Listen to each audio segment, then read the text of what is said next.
Chris, what's up? I'm going through my list, and as you know, we've got our application in for Dragon Sound with the Grandmaster YK Kim.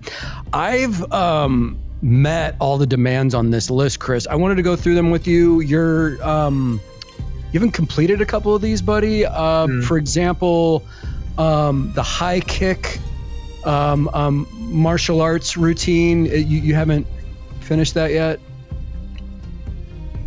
No, guess I didn't. I was busy organizing my sock drawer though yesterday, so keeps me busy. Drawer. Okay, Chris, you are required to complete the keytar lessons for the actual band for Dragon Sound. Have you been practicing the keytar? I wanted to. I had a doctor's appointment for my bacchiotomy. I don't even know what that is. But okay, and then the third thing on the list, Chris, very important, the ability to decapitate the ninja dummy with your katana. You have not been practicing any of the katana routines. Have you got to that yet, or? That one? No, because I didn't want to do that one. Okay. Chris, I feel like, dude, are you not into this? Like, are you not into, like, getting into the Dragon Sound band? Like, I feel like you're just, not to be a dick, but I just feel like you're sort of slacking on this whole thing, the seriousness of Grandmaster YK Kim. Yep, I hear you, Jim. That sounds really important. I'll get right on that. Hold on. Okay, I just got a letter. I just received a letter, Chris. Real quick, let me open. I'm sorry. You received a letter? It's let me read. It's a letter. It's a letter from my father. A letter that you said is from your father? Your Chris, father? Chris, I just got this letter. It's a letter from my father. It's a letter to you that came from your father? Yeah, Chris, I'm actually not an orphan. This is a letter from my father. I have to address this. I'll see you later. Gotta fill the time with something. I'll review a bad movie. Jamie, hit it.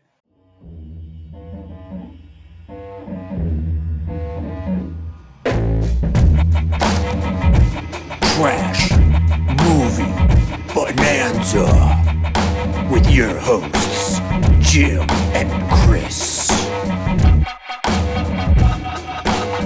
Hello, everybody. Welcome to Trash Movie Bonanza, a show where two friends take a look at some cinema that some people will call schlock or cult. Sometimes it's just unknown, but we love that stuff. Who are we? I'm one half of the show. I'm your host, Chris. I also do comic tropes.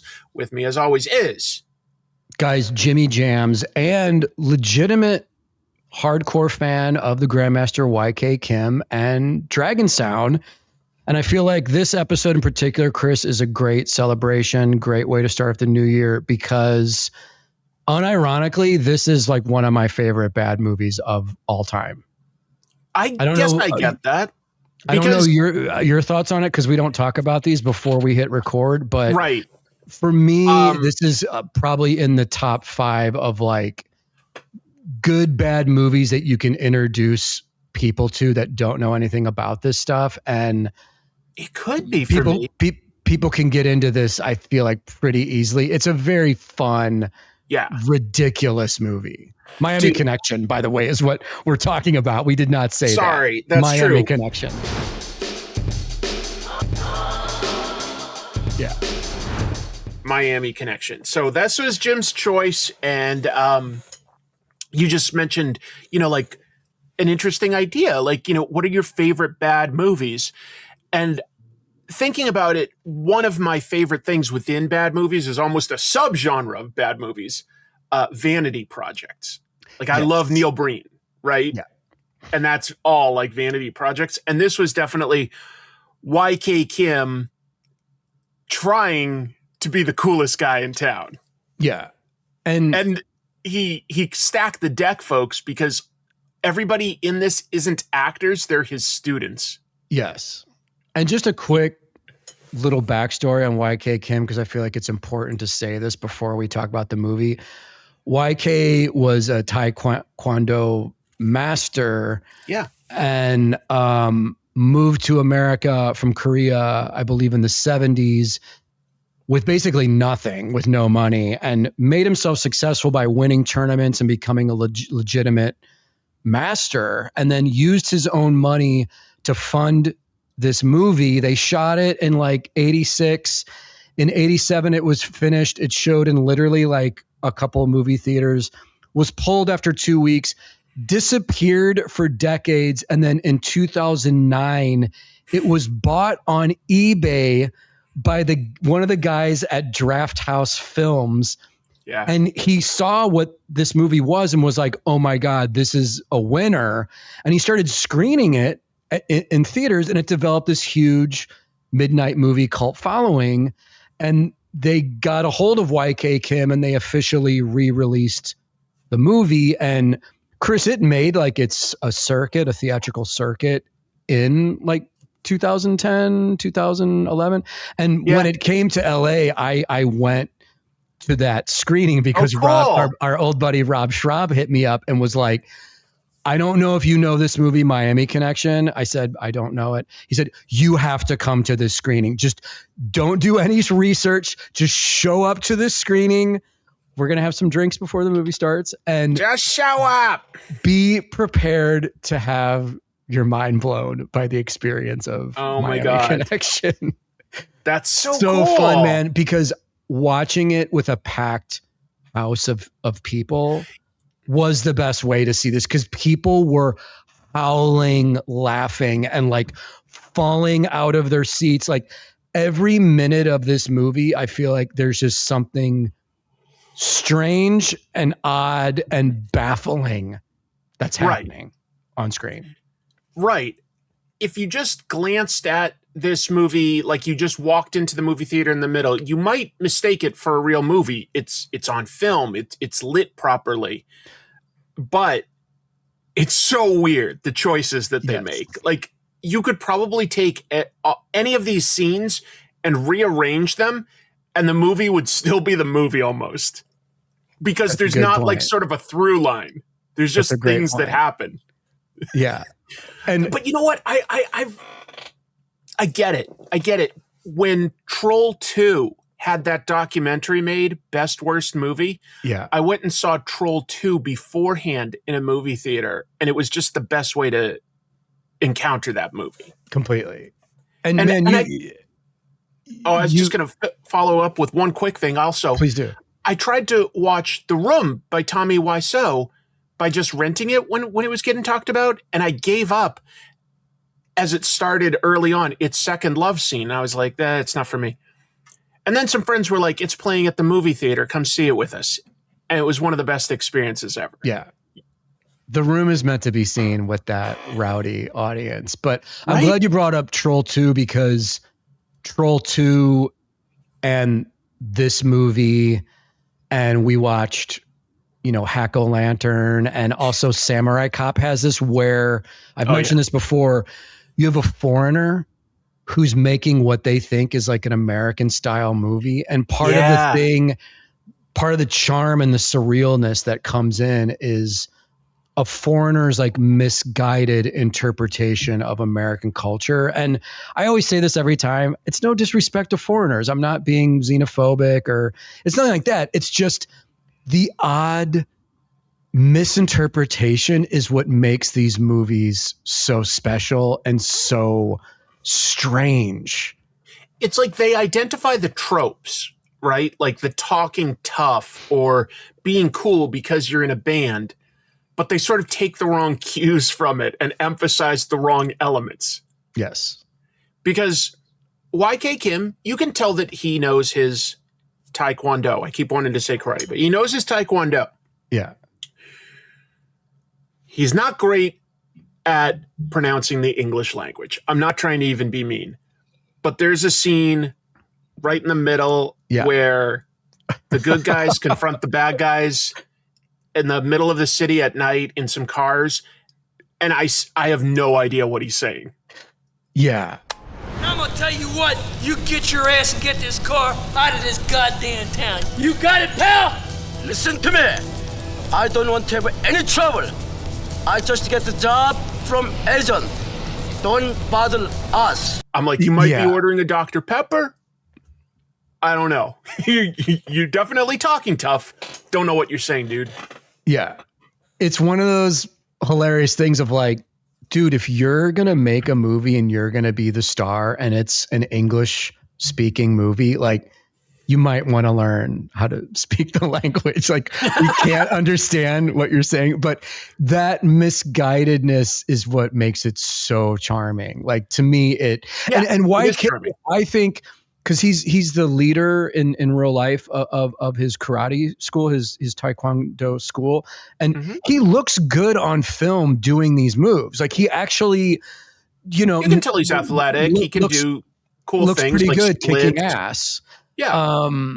But other than that, I was trying to think before we hit record. Like, how do you even describe the plot of Miami Connection to someone that's never seen it? Like, do you want to take a stab at it, or do we want to do? Do we want to do? Like, let's do an overview before we go through the movie, and we don't need to go through it scene by scene, but just an overview. No. Well, that's the challenge.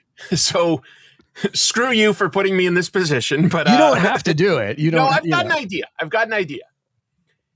It's sort of about a group of taekwondo friends that are also in a rock band and also orphans.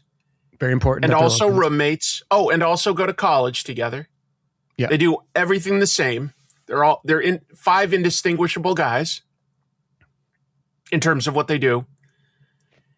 And not through the reason you'd think, but they come afoul of a drug dealing ninja biker gang. Yes. And there's some back and forth until finally at the end, they decide to fight. Yes. But in between, there's scenes of people playing at the beach and going to a restaurant and practicing their taekwondo that seem like it's given just as much weight and importance as the rock band and the taekwondoing. Yeah. I don't know. What else is it? And the thing I love too is like YK Kim, it's almost like written from the point of view of like a 13-year-old boy, where it's like, okay, I want karate, martial arts, ninjas, because this is the 80s.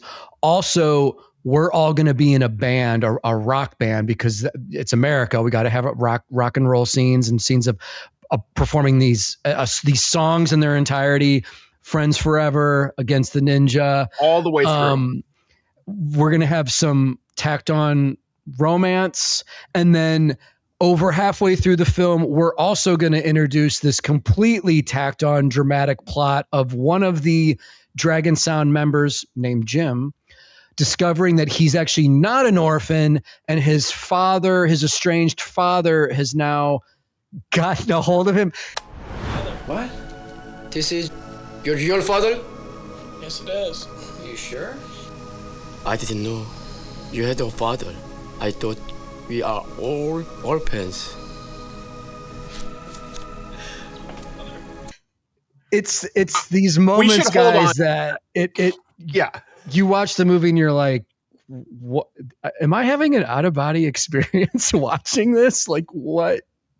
It's never what you expect, folks. That's the charm of it. But the tone is also wildly all over the place, and we'll sort of explain that as we go through certain scenes.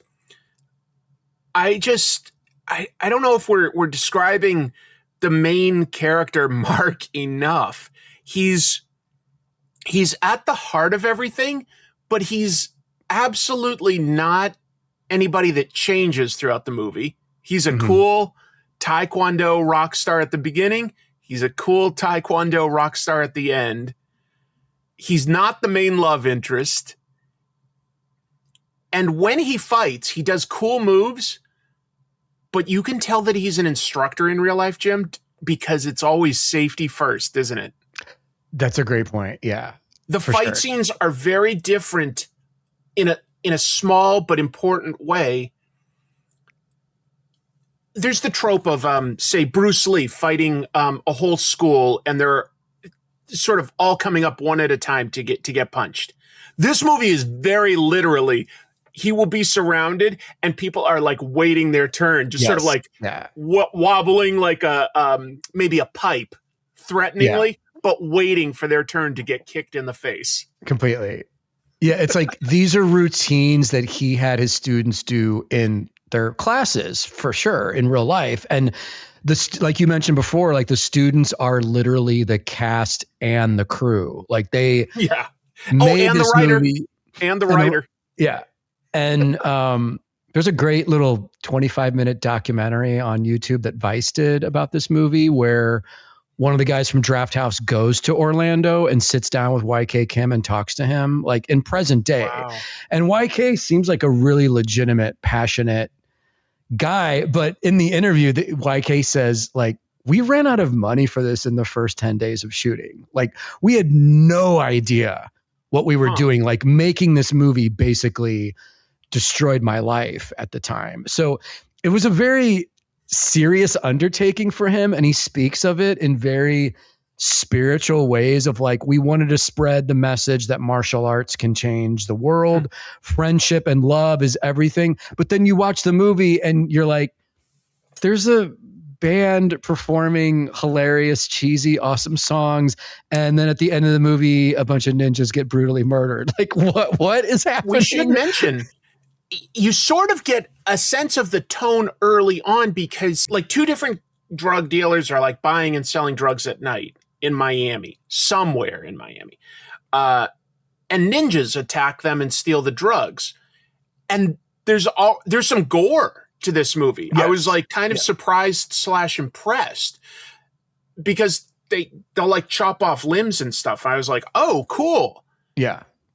But then when you deal with the main characters, the tone is generally very goofy and light. They're sort of teasing each other, or they're falling into women's bosoms at the beach, and whoops. Yeah, yes. It becomes like Revenge of the Nerds at points, but it's more like Saved by the Bell, maybe. Dude, I was going to mention Saved by the Bell. I was going to mention like when they're on campus and they're all wearing their college t-shirts like tucked into their jeans. And by the way, you guys, this happens in all the movies we review. The main character, YK, in this movie, he's like 40 years old, and he's supposed to be in college hanging out with these 20-year-olds. And he's obviously, it's like, no, this is the karate instructor, but he's also in school with these kids. Like, I don't know. You know, in this specific case, Jim, he was clearly like a generation older. So I was just like, well, he's getting like a postgraduate degree or something, and that's how they all like met, is on campus. I don't know. That is a good way of explaining it. And in the context of the movie too, he obviously is their teacher. Like because there's a tacked on padded scene of them doing like sparring lessons together. And he's obviously, you know, the main thrust of all this, like the main guiding force for the lesson. They're all in a band together. They're all friends. But he's sort of got like one prize student probably in real life. Cause like there's almost a co-lead. He may even have more screen time because of this. And that's John. And John is dating Jane. They just both go to college. And that's all there is to it. Like, I couldn't tell you anything about like how they met or why they're into each other or what their interests are or anything like that. They're dating. And that's an important plot point. In fact, I would argue it's the most important plot point. It becomes the link because Jane's brother, Jeff, we have 3 J names, Jeff, John, and Jane. And Jeff Jim. is and Jim, our homeboy Jim. But Jeff is the evil leader of the cocaine ninja gang. Jeff, this is my friend John. Oh, Jeff, heard a lot of good things about you. Where'd you find this son of a bitch? Well, he's the leader of the biker gang, and he works with a close friend who's a leader of a ninja gang. So there's sort of two gangs that work together. The ninjas that stole the drugs, and then like these bikers. maybe that's the Miami connection. I don't know. Yes, because it takes place correct. in Orlando. Yeah, I don't know. It takes place in Orlando. Gang, they are the Miami connection for sure. I interrupted you though. You were explaining who Jeff was, but it is preposterous that the main thrust of the conflict is, and I've seen this movie several times, but I still have to try and figure this out. Well, it isn't drugs. Jeff is definitely upset that Jane is dating John because they all hate Dragon Sound, the band. Yeah. And she's basically part of the band. She dances on stage with them and sings. Yeah. And dude, I'm a legit huge fan of the band and the songs. I think the songs are fantastic.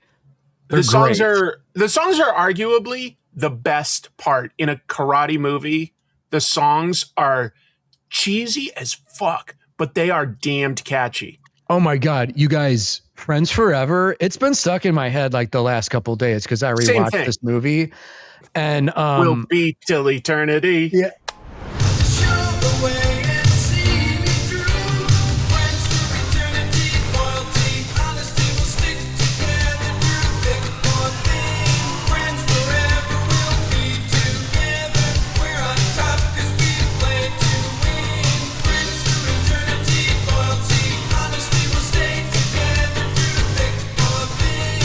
And also, man, what I did not know, but the Vice documentary also revealed this, the main dude in Dragon Sound, the guy with the mustache and the mullet who looks like Oates from Hall and Oates.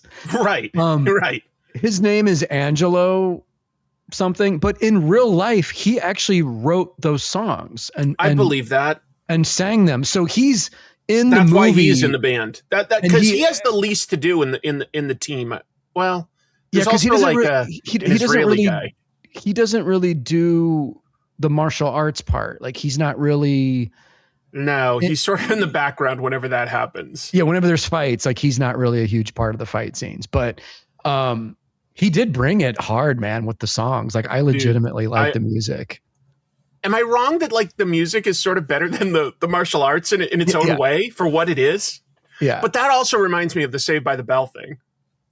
Yes. You know, I just remembered something. Early on, you said like, what's my reaction to this? And I like bad movies. I could tell right away, this is a vanity project. Like I clued in and I was enjoying it for that. Cause like whenever I was like, how's he trying to position himself to look cool?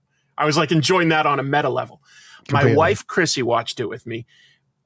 Folks, she is the sweetest, most patient person in the world.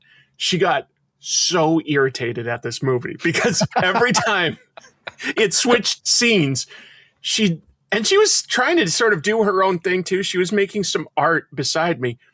But she'd go, what is going on? She got mad at this movie by the end. And I go, it's hilarious. And she's like, this is annoying. This is not how a movie works. Yeah.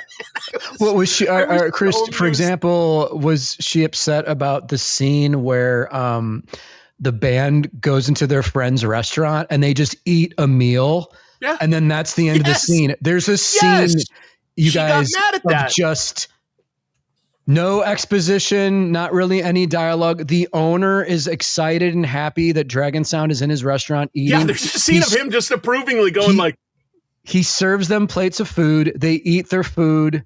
He's happy. And then we move on to the next scene of the movie. Wow. You could re-edit this movie to be a coherent narrative into like a 30-minute TV show. Yeah. You could easily do that. Yeah. It has a lot of scenes of them just having fun or doing something cool, something that they wanted to show off. And the restaurant is absolutely the most pointless scene in the movie where nothing gets explained, nothing gets added, nothing moves forward narratively. It just, hey, you want to see five guys eat some food while a manager is very happy about it? This movie gives that to you. Yeah.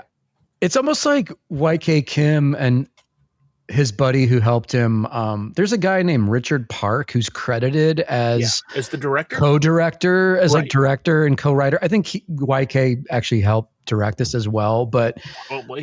I'm also trying to figure out, like, is Richard Park, was that actually a real person, or did YK Kim basically just make this whole thing and have a team? Who was the with guy that him? played the leader of the evil ninjas? Because I feel like there was something to him that, like, he seemed to know martial arts well and didn't have a lot of lines per se, but was important. Yeah, I Behind the agree. scenes, he was important. I didn't write his name down, but I feel like I've actually seen him in other schlock movies Really? too. Like, he's actually a legit person. But dude, the eating scene, I feel like YK Kim and them were like, what happens in like American movies? There's people Bros eat, hang. people eat and hang out.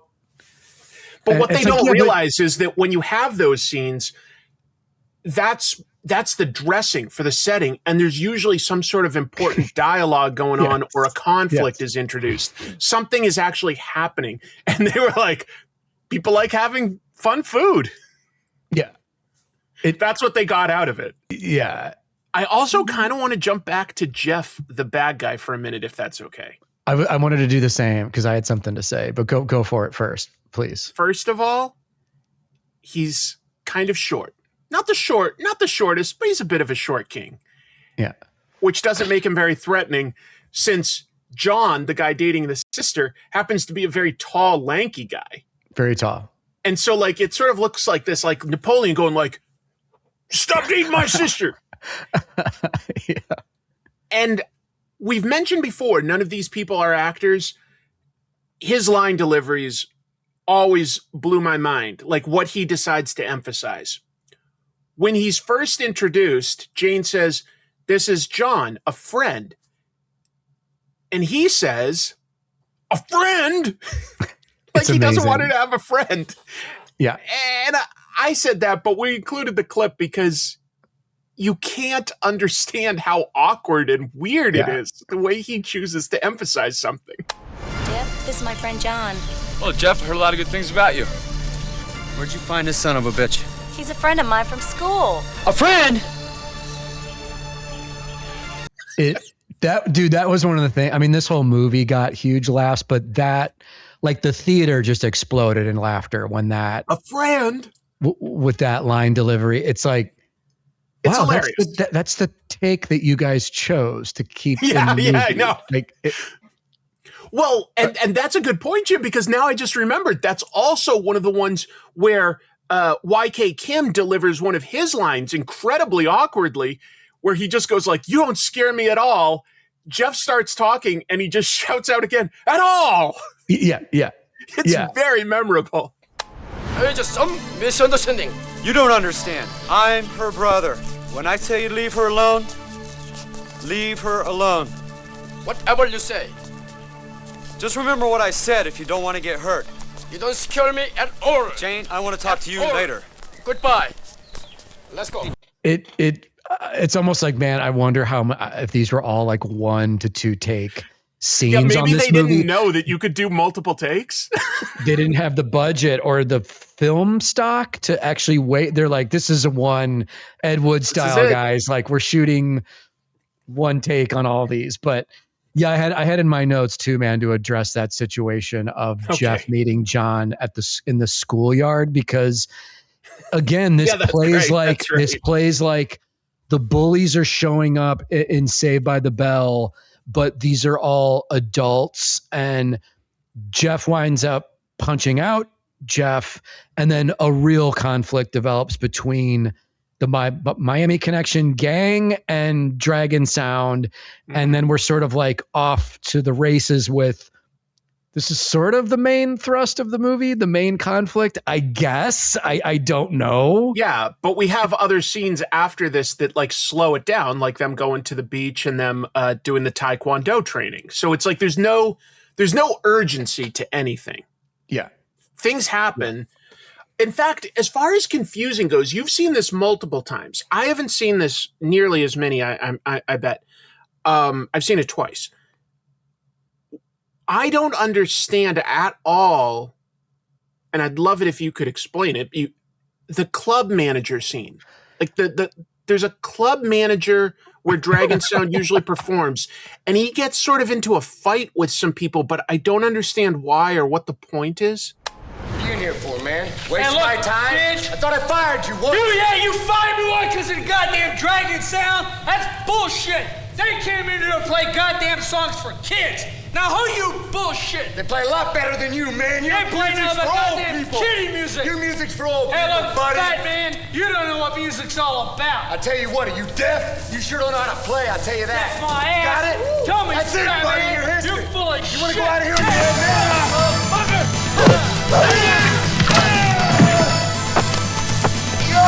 Okay, so this is so confusing, dude, because none of it. Oh, it is. Okay. None of it appears in the movie, but the club. There's a guy, the mustachia. I mean, every guy has a mustache in this movie, but the mustached, dark-haired, kind of poofy-haired guy, when he comes into the club and starts complaining about Dragon Sound, he is the leader of a rival band that used to play at that club before Dragon Sound got hired. So his band got let go by the tall promoter guy. And he's talking. Let me pause for 2 seconds. Sure. They're upset that like they're not performing at this one single venue in a city as big as Orlando. Yeah. So their spot. Okay. Their spot. And guys, I'm embarrassed to admit how much research and now I want to know documentaries I watched on Miami Connection to get all this. But the deal is this, dude, the mustached guy, his band was playing at this club. They mentioned the name of the club in the movie. I don't know what it is, but he's upset because Dragon Sound replaced them. So then he's talking shit to the club owner. Him and the club owner and their two rival groups, they then get into a kung fu battle in the club. And then later in the movie, this guy approaches Dragon Sound on the streets of Miami late at night. He's the one, and he's wearing like a hat, so it's hard to recognize him. But he's the one who pours. He's the one who pours the beer on YK Kim and the band members. A fight breaks out. And then later on in the movie, Chris, he has a meeting with Jeff. His head is wrapped in a bandage and has blood on it, and says to Jeff, I want to hire you to kick the ass of Dragon Sound. And Jeff says to him, like, well, what are you going to do for me? And the band member with the bandage on his head says, we're going to get rehired at the club to perform. I'll give you all of our earnings. And it's like, your earnings for performing one night a week at this shitty club in Miami? Like, what? Jeff sells cocaine. Right. Like, what's in it for Jeff? But dude, I had to piece all of this. I had to piece all of this together with multiple videos. I have follow-up questions because it sounds like you know this. So they decided to have the evil band confront the club instead of confronting Mark and his friends, like the actual main characters initially? At first, yes. Yeah. But okay. I mean, whatever. That seems pointless as hell, but okay. So I didn't realize that was who was confronting them in the city street at like 3 a.m. It's totally empty. They probably didn't need to get permits, but production value. Yes.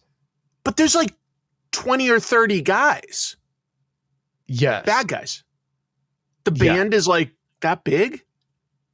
Yeah, that's the confusing part where it's like, wait, so then did the band team up with the Coke biker gang to also kick the ass of or maybe Dragon they're fans? Sound?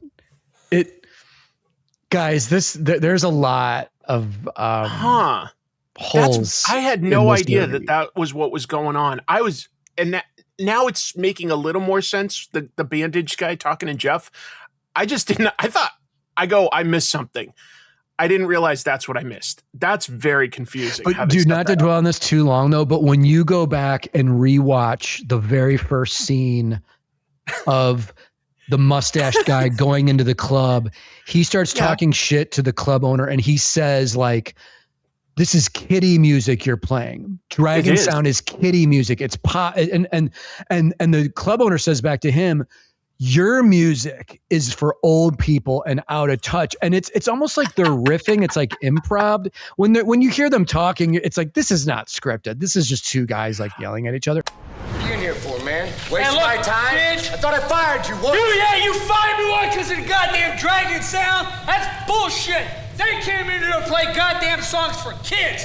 Now who you bullshit? They play a lot better than you, man. Your They play music's none of the for old goddamn people. kiddie music. Your music's for old Hey, people, look, buddy. fat man, you don't know what music's all about. And then they literally start kung fu fighting together. But if you go back and watch it, there is some, I guess, degree of logic to it where I didn't pick up on that. His band used to be the regular, I guess, house band, and they were replaced by Dragon Sound. If you're any good, you're in a major city. There are other clubs. That's hilarious to me that it was a band guy. I thought it was like another drug gang that was like working with Jeff at the end. Cause like how much does he possibly make at the club that could be worth it to a big gang that traffics cocaine? Yeah. That doesn't make, okay. Wow, that's very entertaining. Thank you for explaining that to me because I was utterly confused when the club manager was fighting. I was utterly confused. That reason, and also the reason that a band member is dating the sister of a drug lord, is the whole thrust of this live or die, death or life conflict that does result in people getting murdered at the end of this movie. Like, it starts off as this like Saved by the Bell with martial arts kind of movie. So goofy. And then it turns into our heroes screaming, teeth gnashing, and brutally murdering ninjas. I'm really jumping ahead here, but I'm trying to bring up the point of like, insane. This is the swing, the tonal swing of this funny, charming, terrible B movie from 1987, guys. I would say there's two other tonal swings that really amuse me. One is small and one's almost equal to what you were saying. The small one is, I feel like they got their production value by taking advantage of what they could. For instance, that night fight in the city, they clearly filmed it like when everyone else was asleep. Yes. The city is empty. No cars anyway. I love that. But the second is they definitely filmed this during some sort of real life biker convention. Because there are hundreds of big, fat bikers. Like, not an army of like, like enforcers. There's just big fat guys everywhere. And the nudity, I don't know if they even got releases from these poor women that were like pulling their tops up. Yeah, these are the Red Letter Media guys call this shooting the rodeo, which means if there's an actual rodeo in your town, you go to it without permits, you shoot it, and then you just incorporate that into your movie as like, background, as production value. And you're completely right, dude. Like, they had access to some sort of Harley convention or something, and they asked these people, if we fill you with like beer or buy you, like some fried chicken or something, will you come and be on the set of this movie and drive your bikes around for 2 or 3 days and we'll just shoot all of it? But I'm saying, like, there's also the tonal swing, because there's like a scene in a bar and it just feels like you're on, spring break, or you're at like one of these big biker conventions for a little while. And you're just like, well, things are getting pretty rowdy. Like, what is this? Like, where is it? And where are my main characters? These are just a bunch of fatzos and like, biker tramps and stuff. Like, so that's the little tonal shift.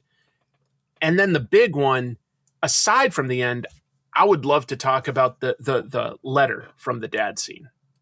Yeah, I got a letter from my father. Jim being put out front of all the Dragon Sound guys as like, okay, you're going to be the one that has to have the acting chops where we're going to introduce out of nowhere this preposterous, dramatic plot of you finding your father And it's really just an excuse for a monologue. But what's extra funny is at first he gets a letter and he's really excited to read it. And John is like, oh, you want your letter? Oh, you want your letter? And it's like played like real goofy, right? Yes. Real silly. Like, give me that. Hey, you. Why I oughta. I gotta read that letter, you. And then John is he's legitimately taunting him, though. He's like, oh, you want it? Like an older brother, you know what I mean? Like teasing your younger brother, like fucking with your younger brother for sure. Yes. By the way, we should mention, although you can see it in the clips, frequently shirtless. All these guys, they just love walking around their house shirtless, show off that they've been working out. Fine. And then he has to do a monologue, a very serious monologue. But he makes the acting choice started at like 11. Like crying the second he opens it. So there's nothing to escalate to, and it means he has to deliver his whole long, sad monologue like, I can hardly catch my breath. I'm so sad. Yes. A normal actor would sort of like get sad halfway through or something like that. It'd be a build-up. I know what you're saying. Father. What? This is your real father? Yes, it is. Are you sure? I didn't know you had a father. I thought we are all orphans. My mother was Korean.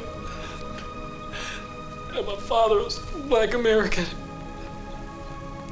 She gave me this picture when she was real sick. I was only 9 years old.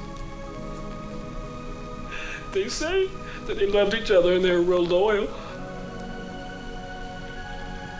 We were real happy. But then when he finished military duty, he left. And we never saw him again. But I knew one day when I grew up, I'd find him. And I have time codes for Jamie so he can show all this. But man, you guys, when people like when people ask me like, why do you watch these bad movies? Like, why would you spend your time watching these bad movies?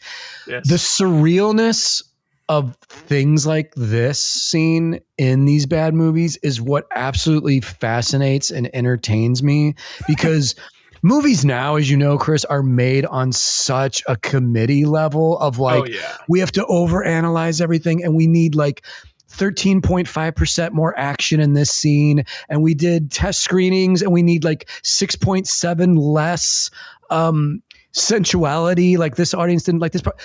With movies like this, man, when you don't know what's coming and you have a scene like this, it becomes almost like surrealist art. And when this scene happened in the full theater that I was watching, dude, everyone went silent and was like, what are we watching now? Like, what is this now? Like, what? And it goes on so long. And yes.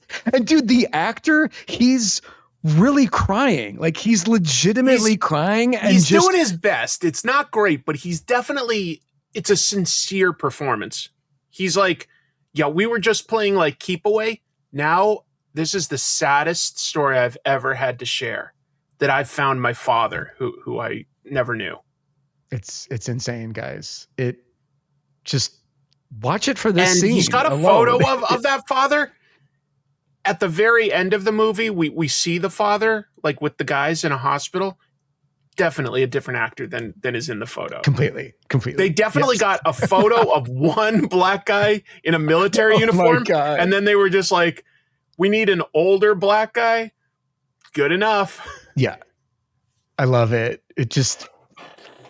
But I mean, Chris, I guess to give the movie some credit, this is completely tacked on at the end in the last 5 minutes, but like Jim's dad does show up. I know. It's a little sweet. He's at the end. And again, it's just so funny though, isn't it, Jim, that like YK Kim is supposed to be the leader of the band and like the main, and he gets all the cool, like, you know, main fights and main kills and stuff, but he doesn't get like the emotional thrust with the father, and he doesn't get the love interest. He decides to give that to other guys. It's like he knew like, well, I probably can't handle that. Well, guess what? Your students can't either.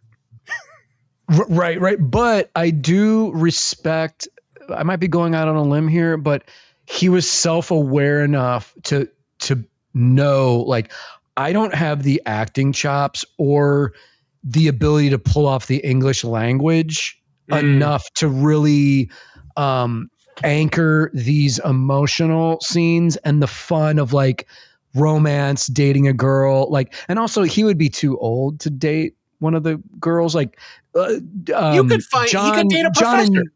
He could date a professor. That's true too. But John and Jane being together as a couple, like, that makes sense. That's on paper it makes sense. I don't get anything like Chrissy goes, were these actors brother and sister? Because there is just such an awkward chemistry between them. Oh God, you guys. Yeah, there's the scene where we have a fun just beach day scene with the band driving around the beach and lots of B-roll of like girls' butts and bikinis and stuff. And we have a completely strange and awkward like makeout scene with Jane and John in the ocean. Right. It's almost like, do you guys not know how to kiss? Like, what? It's just so weird. This was generations before intimacy coordinator had been created as a position in Hollywood. Right. Boy, would it have benefited. Just what are you comfortable with? Are you only comfortable with hugging? Fine. Just give a nice, authentic hug. Yeah. Good point. But I love the tacked on B-roll stuff this movie, because another example of that is we go back to the restaurant where the friend of Dragon Sound owns it, and the thugs come in and eat his delicious food and they refuse to pay their bill. And then we get a scene of him getting shoved to the ground and then him single-handedly kicking all their asses. I know, it kind of defeats the threat of these villains that like club managers and restaurant owners can also beat the bad guys. Yes. And then that cuts and we have Dragon Sound walk into the restaurant and the restaurant owner explains to them, hey, I just kicked some ass, and also here's the lessons of what taekwondo is actually about. And they just sit there and they're like, okay. Follow those guys. I'm gonna be able to do that. You're bowling by yourself. Taekwondo is not just kicking and punching. Taekwondo is right here and right here. Mark, you know what I mean? Yes, Uncle Jung, I know what you mean. And I know what Taekwondo is all about. It's a way of life. It makes Dragon Sound stick together to be strong and gentle. Taekwondo is the best. And that's a scene. That's a scene in the movie, guys. Let's loop back to what you already brought up. The end of this movie, you expect a big fight. You get a big fight. And it's a little, they put it in a different setting. It's like, I don't know, in sort of like the marshy, swampy areas of Florida. Again, like cool idea, cool moves and stuff. This time the band has to fight actual ninjas. So we're thinking, okay, cool. The band becomes the Punisher or Maniac Cop or Jason Voorhees. The band ruthlessly eviscerates these ninjas. Yes. Like, we're talking like swords in them and going like, yeah! And you're like, why are you so angry? I know, guess they did cut Jim, right? They cut their friend Jim. Jim is so brutally slashed that when you see it happen, you think that he dies. Yeah. And they do get him to the hospital on time. Dude, before that, though, I did want to bring up the final big fight at night between Dragon Sound and Jeff's gang. Mark YK Kim is fighting with Jeff, and Jeff falls off a concrete surf thing tower, and Jeff dies.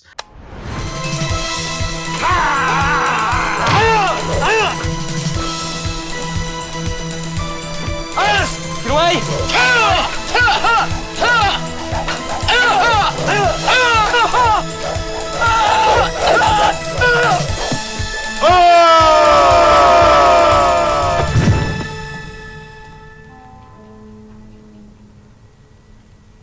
And Dragon Sound basically wins that battle. And the reason I bring that up is because I want to show and address the scene where Dragon Sound has spent their hard-earned money on Jim so he can get a nice little suit and tie to meet his father. And we see the band being like, hey, you look great in your suit. And Jane is there in the scene. And Jane and John have a scene together where John's like, hey, sorry we murdered your brother. And Jane's like, it's fine. It's not a big deal. Like, she doesn't give a shit at all. But we have to show the actual clip because of how hilarious and aloof she is of like, these things happen. Like, you know, conflicts happen. I'm so sorry about what happened. I felt so bad about that. It's not your fault. I understand. You had to do it. We had no choice. I understand. It's all over now. That's true. It's okay. We're happy for Jim. That's right. Finally found your father. All right. Brothers get murdered in martial arts battles all the time on the streets of Miami. Not a big deal. The bigger deal is Jim has his beautiful new suit, and you guys are driving him to go meet his father for the first time. That's way more important. That's way more important. And then on the way to driving Jim to meet his father, they're ambushed by the ninjas. I forgot. And we have this final battle, and it's just between the core members of Dragon Sound. And like you said, Jim gets taken out pretty quickly. He gets a brutal ninja sword slash across his chest where it almost looks like his entrails are going to fall out. But I think it's body. Just his shirt. But yeah.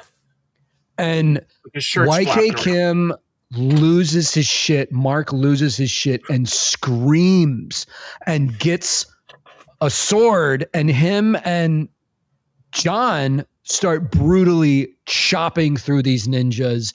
Yep. Like you said, dude, it's straight out of a Rambo movie. It's insane. And I guess it's like the ninjas decided to attack them because the leader of the ninja clan thought of Jeff, the leader of the biker gang, as like a spiritual brother. He's like so mad that like Jeff died that he's like, we have to get revenge. This guy was like a brother to me. I'm like, yes, I would have loved to have seen what you guys have in common besides business that you care this much. But okay.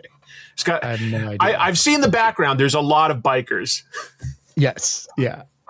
It's just a great tonal shift though. How much violence, like, you know, sword slashes across the face type thing. Like just insane violence. After most of this is Saved by the Bell.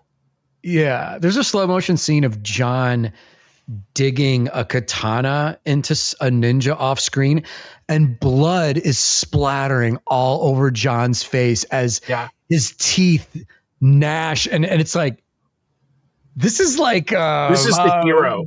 More hardcore than like a Schwarzenegger 80s movie all of a sudden. Like this is because at least Schwarzenegger would be like doing a line like, time to cut you loose. You know, something like that. And one of my favorite scenes too, man, is one of the last ninjas in the black outfit goes back to the master's spot, and the master's meditating in his white ninja outfit. When he reports to the master that they've failed, the master without hesitation whips out his sword and cuts his head off. And we have a brilliant decapitation scene with practical effects and blood spurt. I know, that was hilarious to me. I'm like, you're acting like you're Darth Vader, but like there's a body and there are police. You don't run the Empire. This is crazy. It's so amazing. And then we have a final I love it. White ninja outfit versus Mark versus YK Kim. That's our final confrontation. Mark, of course, triumphs. And then Jim recovers at the hospital from this brutal injury and is reunited. There's no with tension, by the way. Like as soon as we cut there, the doctor's just like, yeah, it turns out his cut wasn't that bad. Doctor, how is my son? Jim was extremely fortunate. The wounds weren't as deep as we initially thought. He did lose a lot of blood, but there was very little internal damage. Oh, thank God. Yes. And his dad is there, which is sweet. And you're like, oh, but you don't really get like them getting to talk and like reconnect, going like, Dad, I missed you. You know, like you mean so much to me. You don't quite get that big scene. Yeah. Well, Chris, I mean, are you discounting the fact that the dad does look down at Jim when Jim's in the wheelchair and is like, I do love you, son. I'm glad we're seeing each other. And Jim's like, I love you too, Dad. I guess all is forgiven of the dad leaving Jim and his mother 20 something years ago. Jim, you're really blessed to have such wonderful friends. They really care about you. And I want you to know that now I really care too. Please forgive me. I love you, son. I love you too, Dad. Guys, it does not matter, because all that matters at the end is Dragon Sound and friendship. And then do we want to talk about how this brilliant movie ends, Chris? The laugh out loud. We cut to black. After the most violent like finale and a quick denouement at the hospital, but super violent, it tells us what? Guys, there's a card at the end of this movie that just reads, only through the elimination of violence can we achieve world peace. That is not what the movie just told us. Oh That my is God, dude. definitely not what the movie just showed us. Howling laughter in the theater when this happened, dude. People were falling out of their seats. Standing ovation for this movie. Like, this is a winner. This is you B could not movie. end it with something better. This is a B movie masterpiece. This is up there with The Room, Troll 2, Samurai Cop. It's so beautifully misdirected and misinterpreted that you could never do this on purpose. Like, this can only happen by a fluke accident, and well, it's super fun. You get it when somebody wants to make their own movie, just forces it into existence, but also doesn't really know what they're doing and doesn't take advice. You know, this is like the movies like the first Birdemic or early Neil Breen. You just don't get many movies like this. And it is a treasure when somebody tries with absolute sincerity to make a good movie. Yeah. But has this many confusing elements to it. It's a treasure. This is a lightning in the bottle for sure. And also, man, YK, when he was being interviewed by Vice, he said, with complete sincerity, when the movie was done in the late 80s, he did take it and shop it all over town, all over Hollywood. And he had people, wasn't the right time. He had people straight up telling him to his face, like, look, this is garbage. Just throw this in the trash, move on with your life. Like, this is never going to be anything. And with his tail between his legs, he did go back to Florida and then just concentrate his efforts on the martial arts schools. He seems like a good guy. He's raised money for charity throughout his whole life. Like, he truly believes that like martial arts can unite people, which it's fine. It's all positive, but it took this guy on buying the reels like of 30 film years on to 20 rediscover. years.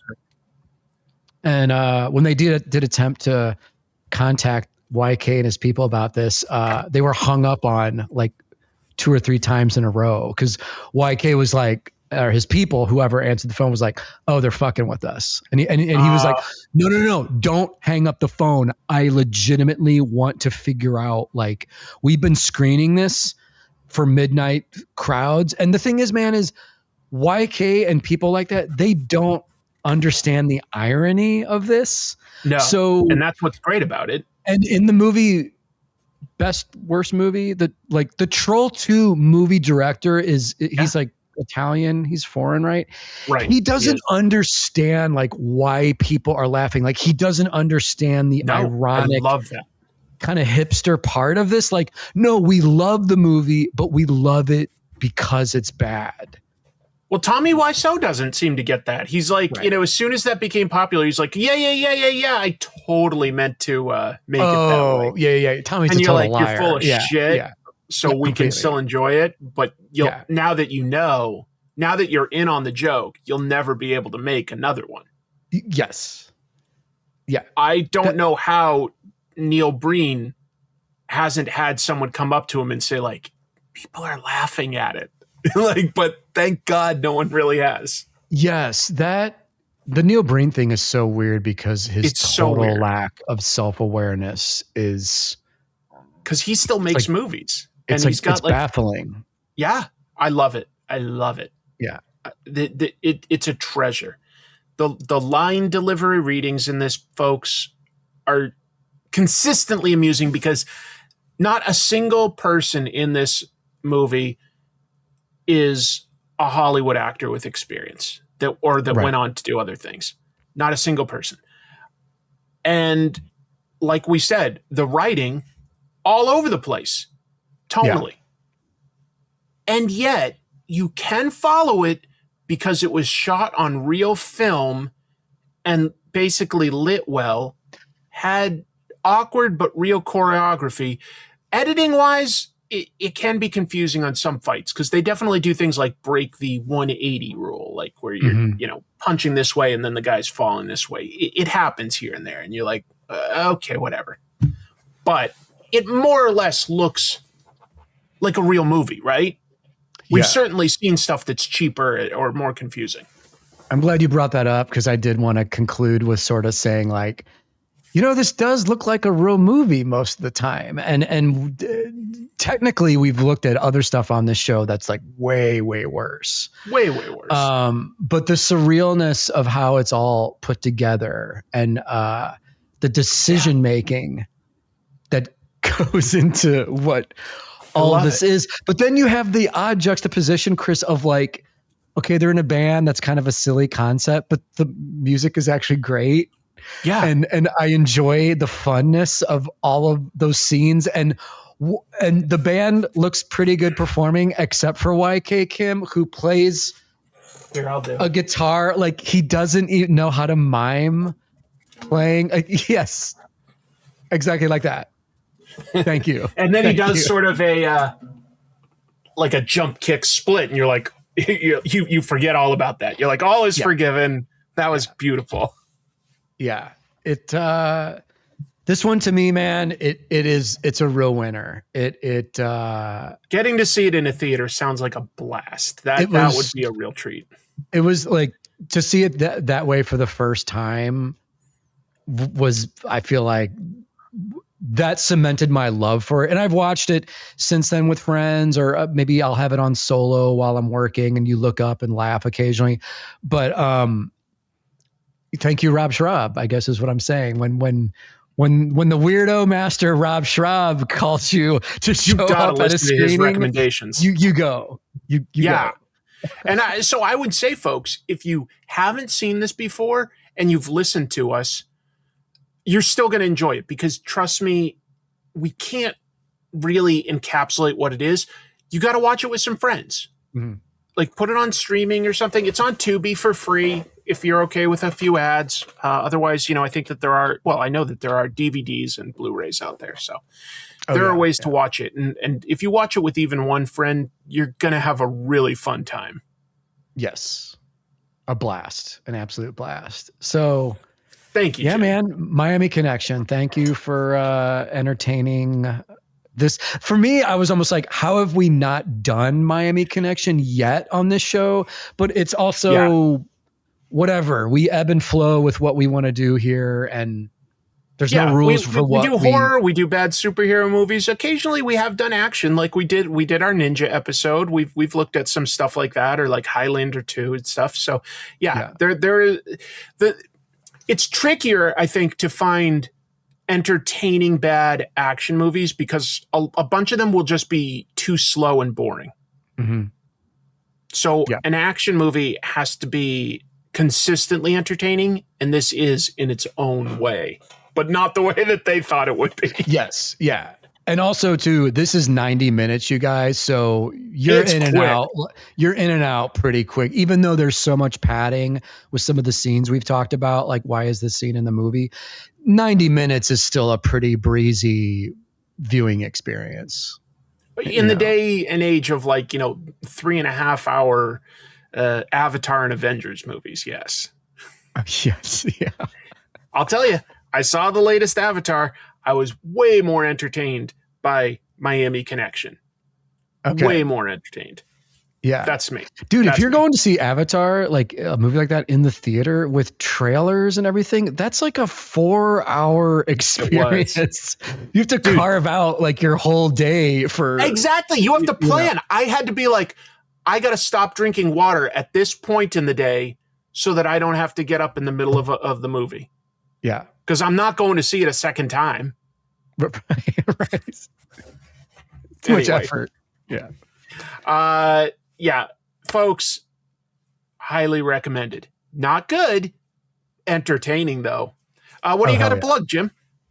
Well, dude, speaking of DVDs, I recently was part of Vinegar Syndrome re-releases old cult movies, old schlock movies.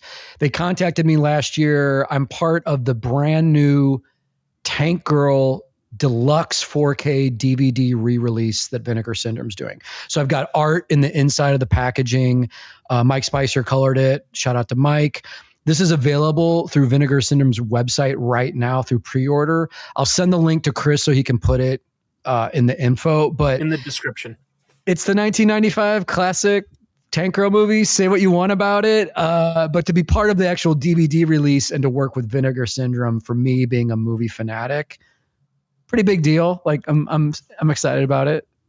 Lori Petty, Naomi Watts, Ice-T, Malcolm McDowell, director Rachel Talalay, who's done tons of great stuff on Doctor Who, if you're a nerd.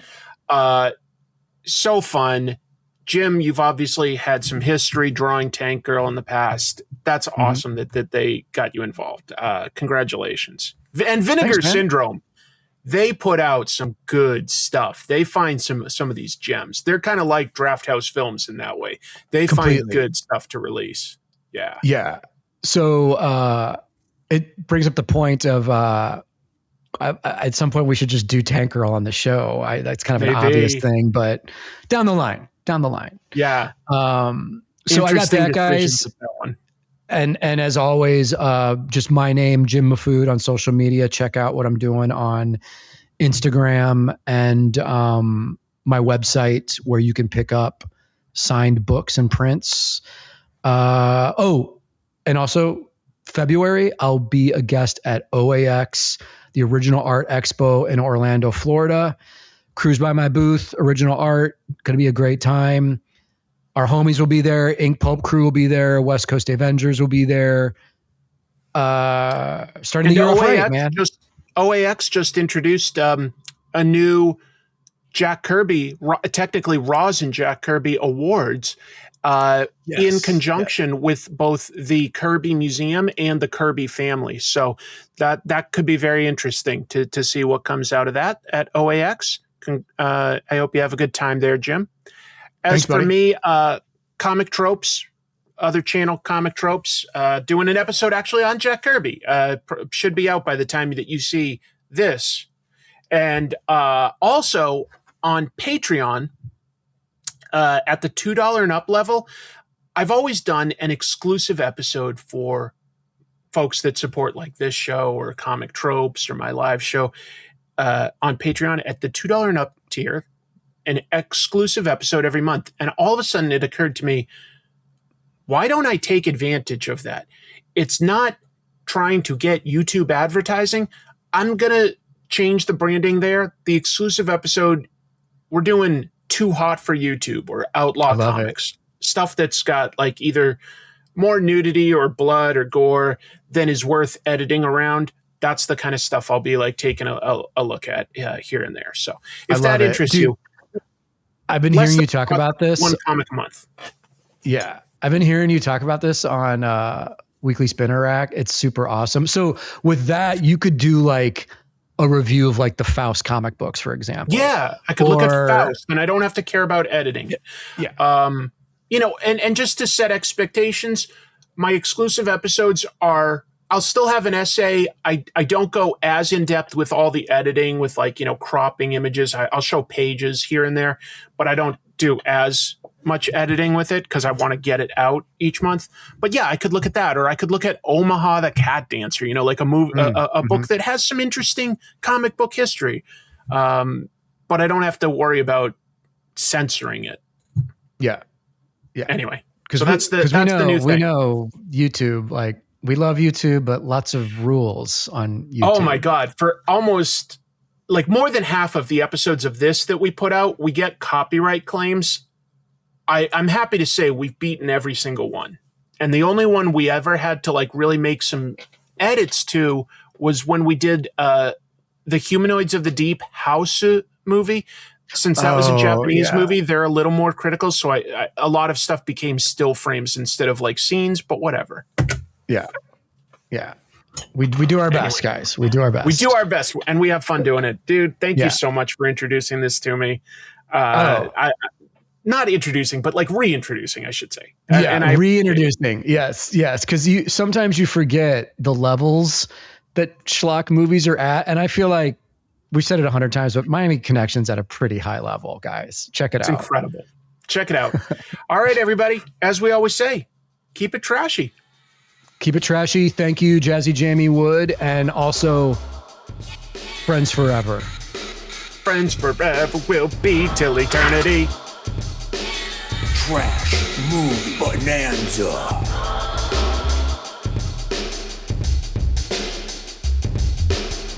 Like and subscribe. Thank you.